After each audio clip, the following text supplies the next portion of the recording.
오늘 우리에게 주시는 하나님의 말씀은 마태복음 7장 9절로 11절 말씀입니다.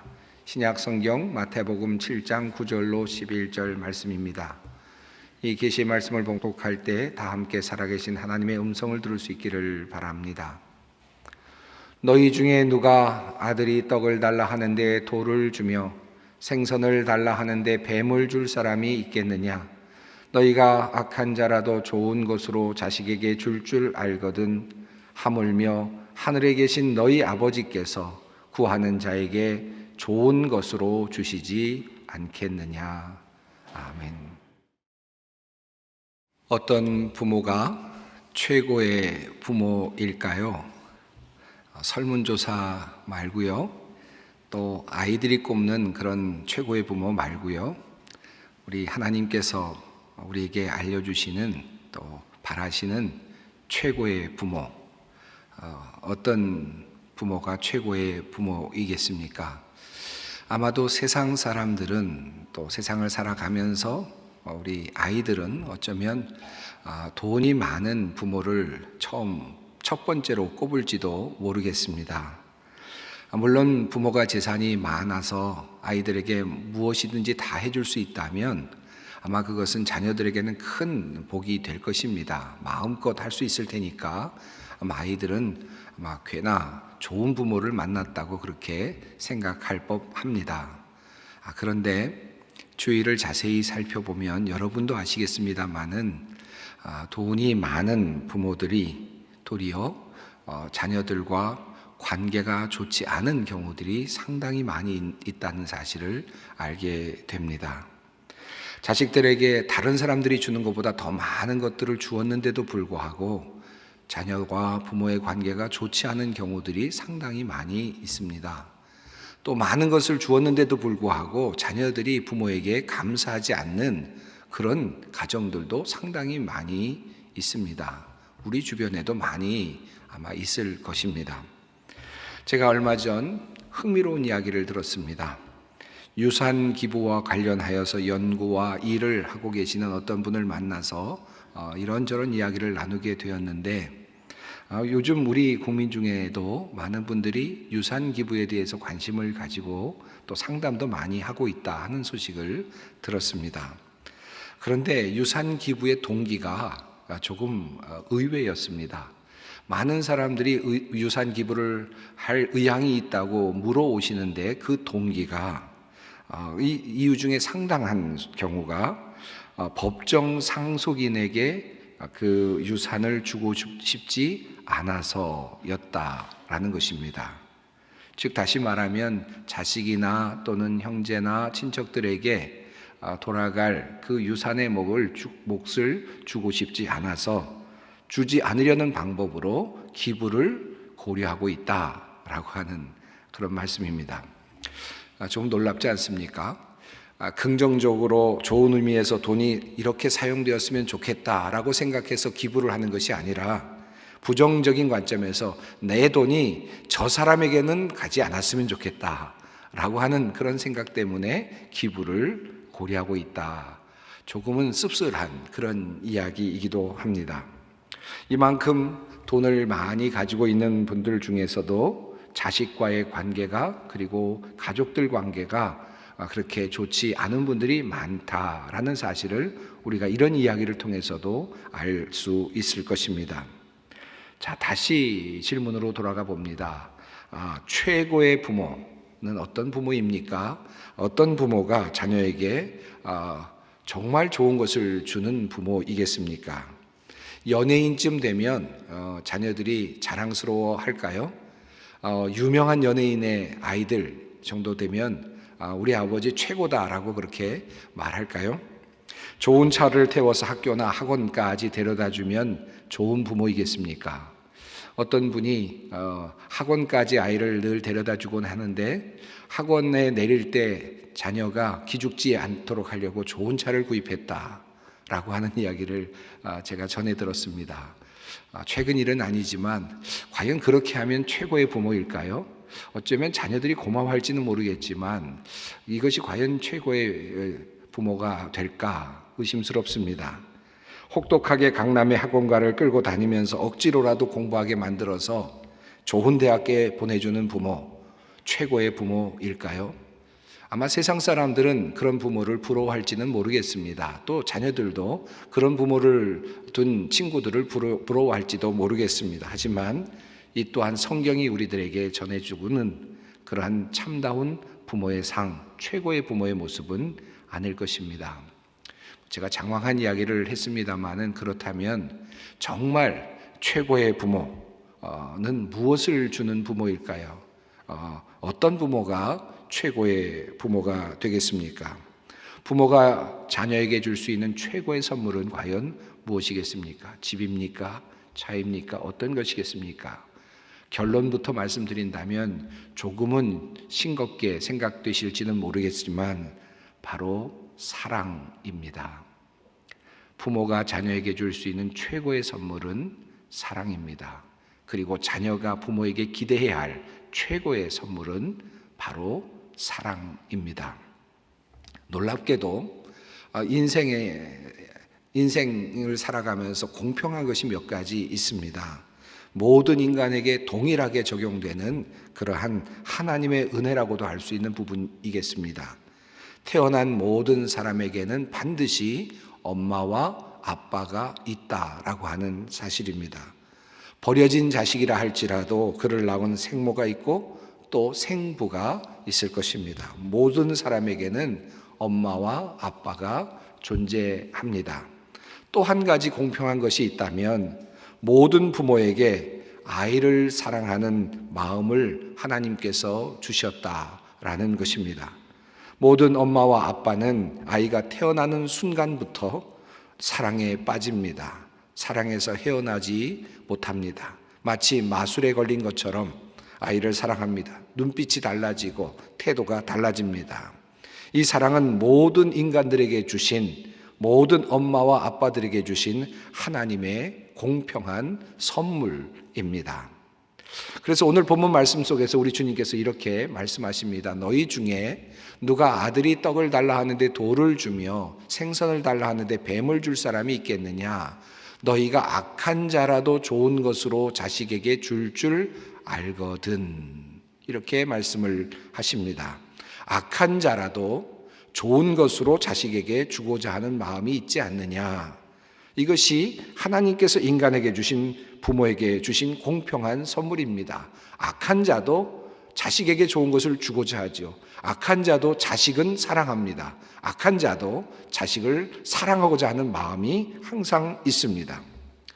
물론 최근에 아이를 돌보지 않고 학대하는 사람들, 부모님들의 이야기가 심심치 않게 회자되고 있는 것도 사실입니다. 이러한 경우는 후에 말씀드리겠습니다마는 인간의 왜곡된 현상이고 죄성으로 인하여 오도된 인간의 병적인 현상이라고 말할 수 있을 것입니다. 절대로 이것이 정상적인 인간의 모습이라 할 수는 없을 것입니다. 모든 인간은 부모를 가지고 있고 그 부모는 사랑을 가지고 있습니다. 이것이 우리의 모습입니다. 가만히 생각해 봅니다. 저 자신을 생각해 보는데 여러분은 어떠신지 모르겠는데요. 저는 종종 우리 자녀들을 보면서 이런 생각을 합니다. 내 이 사랑이, 이 자녀들을 향한 이 사랑이, 이렇게 애타는 사랑이, 이런 적극적인 사랑이 어디서부터 왔나?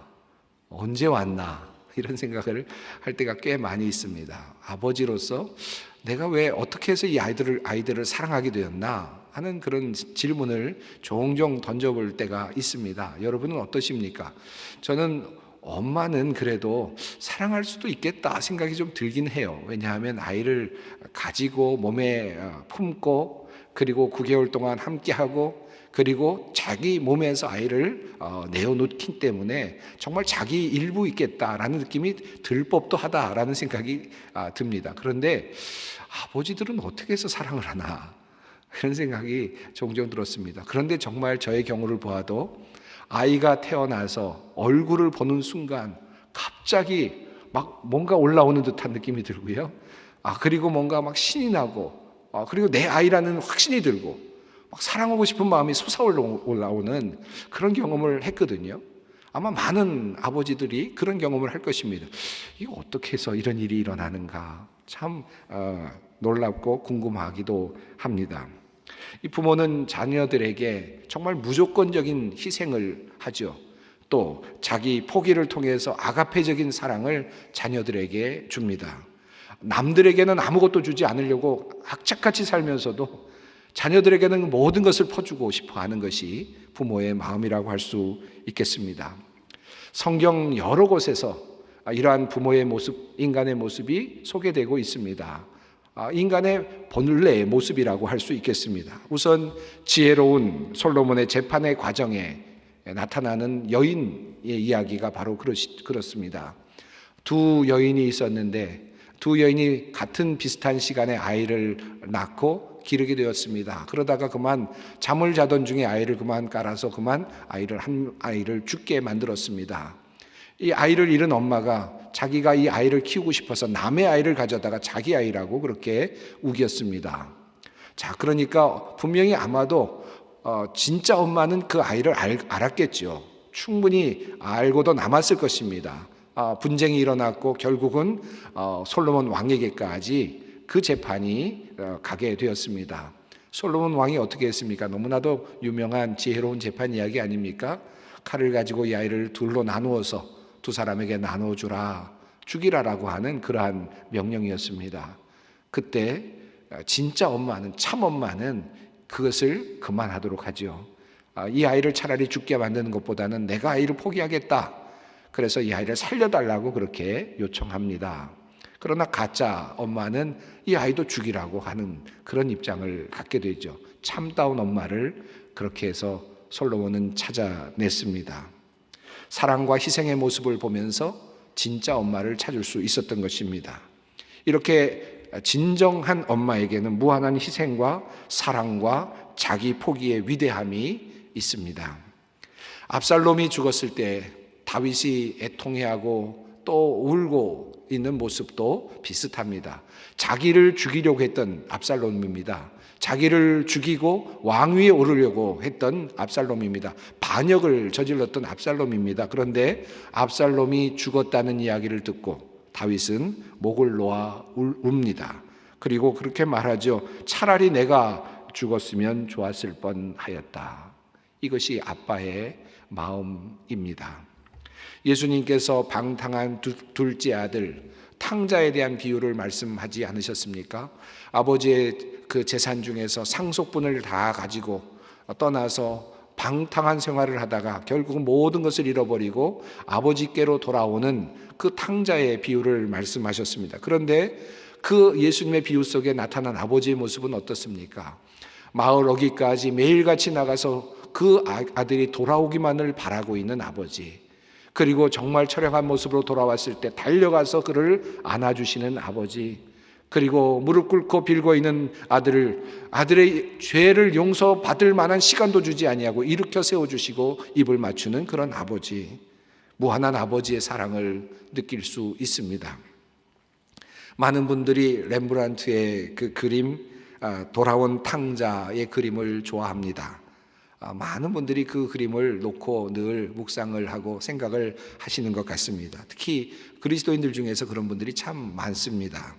그 그림에 나타나는 그 아버지 모습, 무릎을 꿇고 있는 헤어진 신발, 한쪽은 벗겨져 있고 한쪽은 헤어져 있는 그 신발을 가지고 무릎을 꿇고 아버지 앞에 무릎 꿇고 있는 그 아들을 향하여서 아버지는 두 손을 내어서 등을 만지시면서 이렇게 껴안고 있는 그런 그림이죠. 보는 분들마다 다양한 모습들을 보면서 감동을 받는 것 같습니다. 저는 그 두 손이 그렇게 크게 느껴집니다. 마치 아들의 등을 감싸 안으면서 다시는 가지 마라 라고 하는 그런 말을 하는 것 같고, 네가 이제 앞으로 지난번 무엇을 하였든지 나는 상관하지 않겠다. 내가 무슨 실수를 하였어도 나는 너를 사랑한다, 돌아와줘서 고맙다 라고 말하는 것 같은 그런 아버지의 모습이 그 그림에서 느껴집니다. 참으로 큰 영감을 주는 그런 그림이 아닐 수 없습니다. 자녀들에게 부모가 줄 수 있는 가장 위대한 선물은 사랑입니다. 사랑을 듬뿍 받은 사람은 세상을 보는 눈이 달라지게 되고 세상에서 살아갈 용기와 힘을 얻게 됩니다. 자, 그렇다면 이 사랑은 도대체 어디서 온 것입니까? 사랑의 근원은 무엇입니까? 요한일서 4장에서 주님께서 이렇게 말씀하셨습니다. 사랑하는 자들아, 우리가 서로 사랑하자. 사랑은 하나님께 속한 것이니 사랑하는 자마다 하나님으로부터 나서 하나님을 알고 하나님을 사랑하지 아니하는 자는 하나님을 알지 못하나니 이는 하나님은 사랑이심이라. 사랑은 하나님이시다. 사랑의 근원은 하나님에게까지 다 있다라고 하는 말씀입니다. 그러므로 부모가 자녀에게 사랑을 주는 것은 어쩌면 가장 평범한 것이고 모든 사람이 줄 수 있는 것 같지만 실은 가장 중요한 것, 가장 위대한 것을 주는 것입니다. 부모는 자녀에게 사랑을 줌으로써 그냥 사랑을 주는 것이 아니라 하나님을 주는 것이고 하나님을 보여주는 것입니다. 즉 하나님을 알려주는 가장 중요한 통로로 하나님은 부모를 사람 옆에, 자녀 옆에 두셨다라는 말씀입니다. 주님께서 말씀하신 그 말씀, 악한 자라도 자식에게 좋은 것을 주려고 하거늘 이라고 하는 이 말씀이 참 의미하는 바가 큽니다. 악한 자라도 자식에게 좋은 것을 주려 한다. 악한 자라도 자식에게 사랑을 줄 줄 안다. 하나님을 모르는 악한 자라도 그의 자식에게는 사랑을 전해준다. 하나님의 속성을 전해준다. 하나님의 마음을 전해줄 수 있다라고 하는 주님의 말씀입니다. 악한 자라도 부지중에 하나님의 속성, 성품을 자녀에게 전해주게 된다라는 뜻입니다. 이렇듯 그만큼 자식과 부모의 관계는 하나님과 우리 관계를 이해하는데 매우 중요한 도구가 됩니다. 그러므로 성경 곳곳에서 하나님과 우리의 관계를 설명할 때 아버지와 자녀의 관계로 그렇게 설명을 하고 있습니다. 시편 2편 7절 말씀입니다. 나 이제 주님께서 내리신 칙령을 선포한다. 주님께서 나에게 이르시기를 너는 내 아들, 내가 오늘 너를 낳았다. 갈라디아서 4장의 말씀입니다. 너희가 아들이므로 하나님이 그 아들의 영을 우리 마음 가운데 보내사 아빠 아버지라 부르게 하셨느니라. 그러므로 내가 이후로는 종이 아니요 아들이니 아들이면 하나님으로 말미암아 유업을 받을 자니라. 로마서 8장의 말씀입니다. 무릇 하나님의 영으로 인도함을 받는 사람은 곧 하나님의 아들이라. 너희는 다시 무서워하는 종의 영을 받지 아니하고 양자의 영을 받았으므로 우리가 아빠 아버지라고 부르짖느니라. 성령이 친히 우리의 영과 더불어 우리가 하나님의 자녀인 것을 증언하시나니. 성경은 끊임없이 너희가 하나님의 아들이며 하나님의 딸이며 하나님의 자녀라고 말씀하십니다. 이렇듯 부모와 자녀의 관계는 하나님과 우리의 관계를 풀어주는 매우 중요한 열쇠입니다. 우리는 이 유비를 통해서 하나님을 발견하고 하나님의 마음을 전해받습니다. 그런 의미에서 부모는 하나님을 계시하는 계시의 통로입니다. 이와 관련하여서 한 가지 흥미로운 사실이 있습니다. 성경은 이러한 부모와 자식과의 관계가 일그러지고 깨어진 것을 심판과 연결하여 설명해 주고 있습니다. 에스겔서 5장의 말씀입니다. 그리한즉 내 가운데서 아버지가 아들을 잡아먹고 아들이 그 아버지를 잡아먹으리라. 내가 벌을 내게 내리고 너희 중에 남은 자를 다 사방에 흩으리라. 미가서 7장 6절 말씀입니다. 이 시대에는 아들이 아버지를 경멸하고 딸이 어머니에게 대들고 며느리가 시어머니와 다툰다. 사람의 원수가 곧 자기 집안 사람일 것이다. 성경은 분명하게 이렇게 일그러진 부모와 자식과의 관계가 하나님의 심판의 영역임을 분명하게 우리에게 알려주고 있습니다. 요즘 어린아이들에게 자녀들에게 폭력을 행사하고 심지어 아이를 살해하는 반인륜적인 범죄들이 많이 나타나는 것을 보면서 우리 인간의 죄성이 어디까지 이르렀는가 반성하게 됩니다. 그리고 하나님의 심판이 어디에까지 이르렀는가를 실감하게 됩니다. 부모가 사랑을 알려주지 않은 것입니다. 부모가 당연히 전해줘야 할 그 사랑의 그 모습을 자녀들에게 주지 못한 것입니다. 그러다 보니 사랑을 배울 곳이 없었습니다. 그러면서 자라났습니다. 그러다가 어느덧 부모가 되었습니다. 차라리 부모가 되면 사랑을 전달해야 하는데, 그들이 자라나서 부모가 되면 사랑을 전달해야 되는데 그 사랑을 배운 일이 없습니다. 아이가 태어났을 때 잠시 하나님께서 그에게 주시는 그 사랑으로 아이를 키우기는 하지만 어려서부터 배운 사랑이 없어서 그들은 결국은 어려움에 처하게 됩니다. 망가진 인간에게 그러한 감정마저도 제대로 작동하지 않는, 사랑의 감정이 작동하지 않는 그러한 불행이 생겨나는 것입니다. 결국은 죄가 죄를 낳고 사망을 낳습니다. 심판의 영역으로 우리의 사회가 들어갑니다. 사랑이 모자라는 것입니다. 언젠가 기독교 교육학자들과 대화를 하던 중에 제임스 로더라고 하는 분의 이야기를 함께 나눌 기회가 있었습니다. 그리고 함께 토론할 기회가 있었습니다. 이 제임스 로더라고 하는 분이 이야기하는 그 내용 중에 하나의 개념이 있는데, 그 중에 과도기적 대상물이라고 하는 그런 개념이 있습니다. Absolute Transitional Object라고 하는 그런 개념입니다. 이 개념이 의미가 재미있습니다.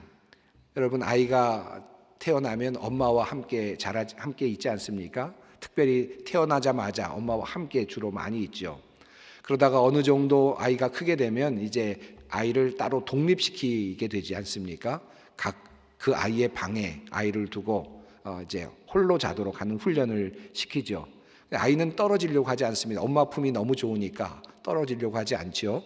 그럴 때 이 아이에게 인형을 주거나 베개를 이렇게 주면서 함께 하도록 한다는 것입니다. 그러면 이 아이는 이 베개나 또는 인형을 붙잡고 그 안에서 엄마의 향취를 느낀다는 것이죠. 엄마의 의미를 느낀다는 겁니다. 그래서 꼭 그것을 껴안고 함께 자게 되는데, 그러면서 자연스럽게 과도기적 대상물을 통해서 그런 이별을 또는 그런 분리를 극복해낸다라고 하는 그런 이야기죠. 이런 관점에서 우리들의 신앙 영역에서 자녀와 우리의 관계를 볼 필요가 있겠습니다. 또 하나님의 관계, 우리의 관계를 볼 필요가 있겠습니다.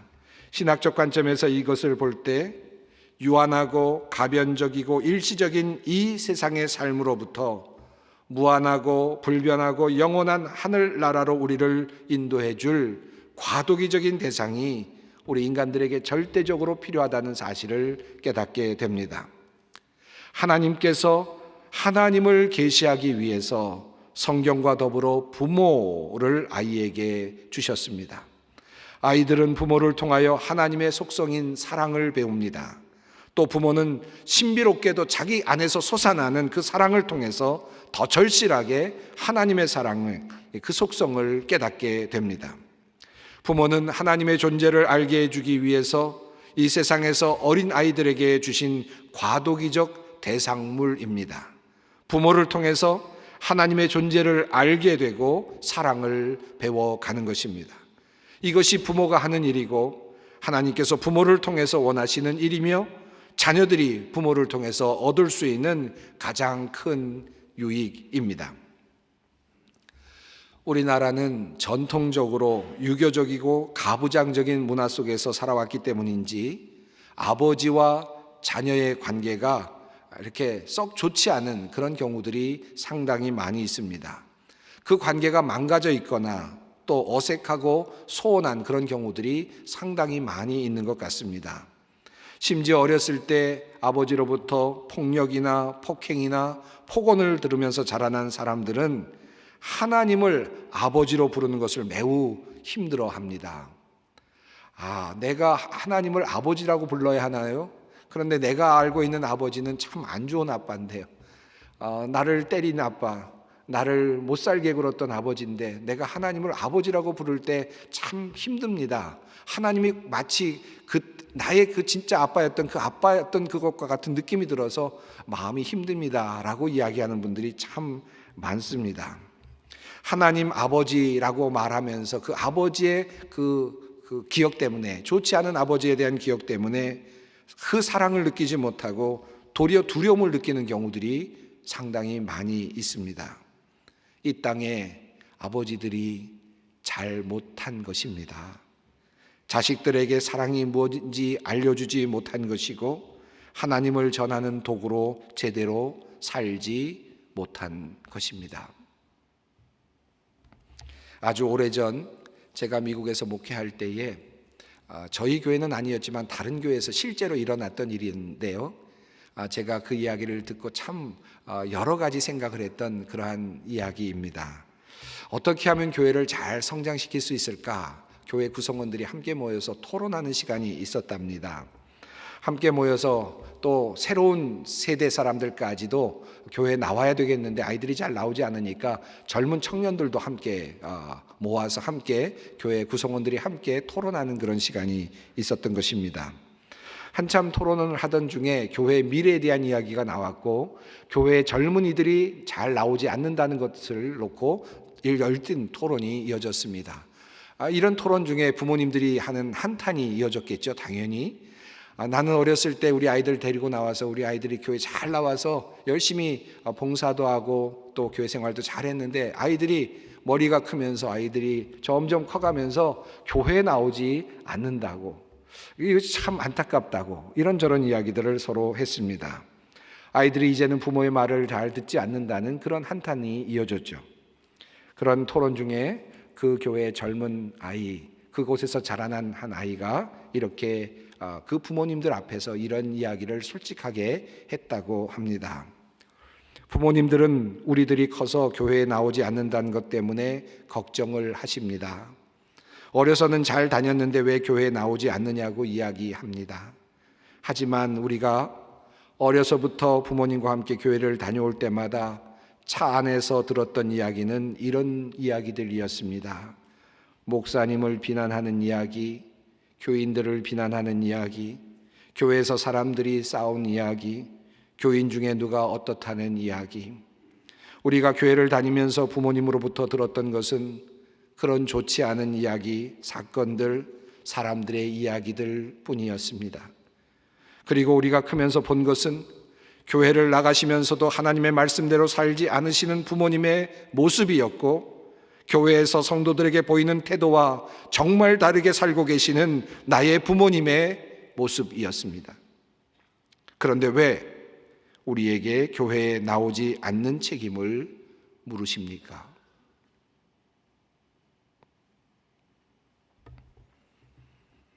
왜 젊은이들이 교회에 나오지 않는다고 나무라시는 것입니까? 우리 아이들은 부모를 통해서 계시된 하나님을 만납니다. 부모를 통해서 하나님의 사랑을 배웁니다. 부모의 가장 큰 역할은 아이들을 부자로 만들어주는 것이 아니라, 아이들을 영향력 있는 세계의 리더로 만들어주는 것이 아니라, 물론 그것도 필요할 수 있겠죠. 하지만 그보다 더 중요하고 기본적인, 모든 부모들에게 주어진 가장 중요한 일은, 그 역할은 아이들을 사랑함으로 사랑이 무엇인지를 알게 해주는 것이고, 그것을 통해 하나님을 알게 해주는 것입니다. 하나님의 사랑이 부모를 통해 계시되도록 하는 것입니다. 사랑하는 성도 여러분, 여러분의 아이들을 뜨겁게 사랑하십시오. 그래서 하나님의 사랑이 무엇인지 깨닫게 해주십시오. 알게 해주십시오. 이것이 전도이고 이것이 선교입니다. 하나님의 인내하심이 무엇인지, 하나님의 자비하심이 무엇인지, 하나님의 그 기다리심이 무엇인지 알게 하십시오. 이것이 예수를 믿는 가정이 자녀들에게 해주어야 할 일입니다. 가장 좋지 않은 부모의 역할은 자기 감정에 따라 아이를 이리저리 일관성 없이 대하는 것이라 합니다. 그런 아이들은 하나님이 일관성이 없고 자기 기분에 따라 움직이는 분으로 오해할 수 있습니다. 그런 부모는 자기 자신에게 주어진 그 소명을 제대로 감당하지 못하고 있는 것입니다. 아마 이 자리에는 아이를 키우지 않는 분도 많이 계실 것입니다. 홀로 살아가는 분들도 꽤 많이 있을 것입니다. 나에게는 해당되지 않는 말이구나 라고 생각하실지 모르지만 그렇지 않습니다. 어린 아이들에게 사랑을 전하는 일은 부모뿐만 아니라 아이들이 없는 기성세대와 우리들에게도 예외는 아닙니다. 우리가 누구이든 하나님의 그 크신 사랑을 어린 아이들과 미래 세대에 전하여 줄 책임과 의무가 있습니다. 오늘 같은 날, 어린이날과 같은 날, 오늘 같은 날 고아나 가난한 아이들이나 어렵게 살아가는 아이들, 편부모 밑에서 살아가는 아이들, 그런 사람들을 찾아가서 사랑을 나눈다면 얼마나 좋겠습니까? 장애를 가진 아이들, 힘겹게 견뎌가며 그렇게 어려운 병실에서 지금 투병하고 있는 아이들을 찾아가서 그들에게 하나님의 사랑을 전하면 얼마나 좋겠습니까? 부모가 해야 할 일, 그리고 부모가 아니더라도 이 세상에서 우리가 해야 할 가장 귀한 일은 바로 사랑하는 일입니다. 기도하겠습니다. 사랑의 하나님, 우리에게 부모님을 주셔서 사랑의 원형을 알게 하시고 그 사랑의 경험을 통하여 하나님을 알아가게 하시는 신비로운 섭리를 깨닫습니다. 우리에게 주신 귀한 자녀들을 사랑하는 일이 하나님의 일임을 알았습니다. 하나님을 전하는 전도임도 깨달았습니다. 지극한 사랑으로, 희생의 사랑으로 하나님의 사랑의 깊이와 넓이와 높이를 바르게 전하는 아버지, 어머니, 그리고 어른이 되게 하여 주시옵소서. 예수님의 이름으로 기도드리옵나이다. 아멘.